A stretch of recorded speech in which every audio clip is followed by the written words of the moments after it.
the basics of how to get to the website that you need. Usually I will type in Festival Manager MSHSAA. That's my Google search. Now I've looked at it so many times it's going to automatically take me to the website that I want. But if this is kind of new for you, this is one of the easier ways.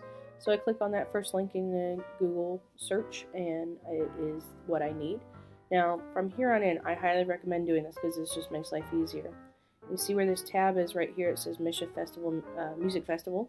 I would click and say Pin Tab, and what that does is that sits there with your Safari web browser, and these are just websites that I constantly visit nearly every day. So like my Power School is on there.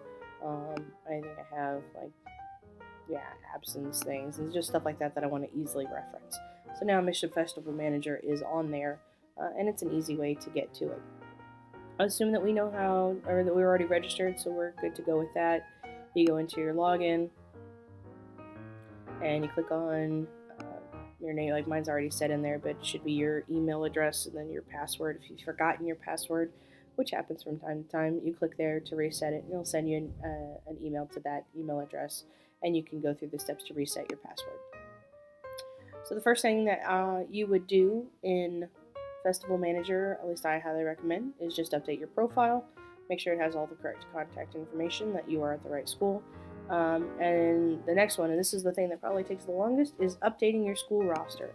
I recommend doing that first because, again, it takes the longest and it prevents you from having to go through a bunch of different screens as you're going through the registration process. Just keep it nice and smooth.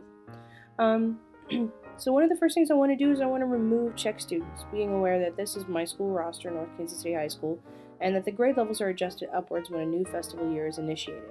Once the grade level reaches 13, the student is removed from the roster.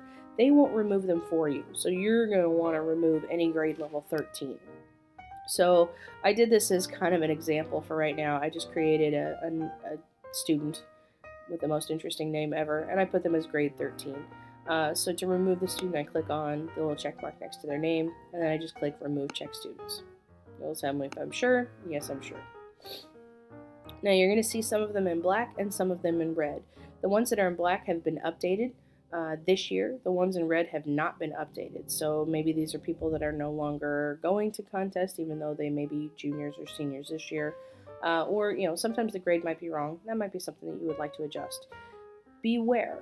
This whole roster are full of students from choir, band, and orchestra. So don't just delete names you don't know, because it's probably an orchestra student or a band student that you're not sure of. So generally when I go through and edit this roster, I edit only the band kids. And I don't mess with any kid that I just don't know their name, because they're probably a choir or an orchestra student. So I won't just go in and find all the 13s and delete them, just because maybe it's an error or something like that. So you just go in and you find the names and you delete them. Now, let's say that you want to add a student. So you would go through your roster and add a student. So I have a student that I'm going to add here. The last name is Hernandez. First name. And this student is a sophomore. Oops, I misspelled it. Hernandez. Clearly I am struggling with typing. And I hit create. And now that student is on the roster. I have one more student that I'm going to add for right now.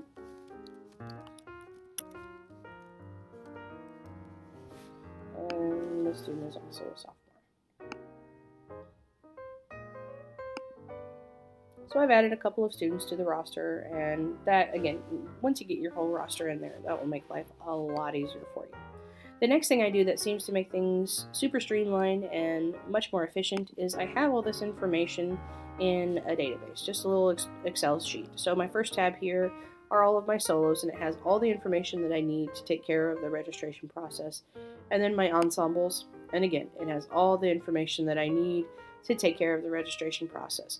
So the reason why I have this in another window in an Excel file is because I'll have to sort through a bunch of different windows, and sometimes the Festival Manager will kind of freak out just a little bit when you exit one window and it wasn't prepared for that. So just to avoid a few error messages, it's one of the easiest ways I know how to do that.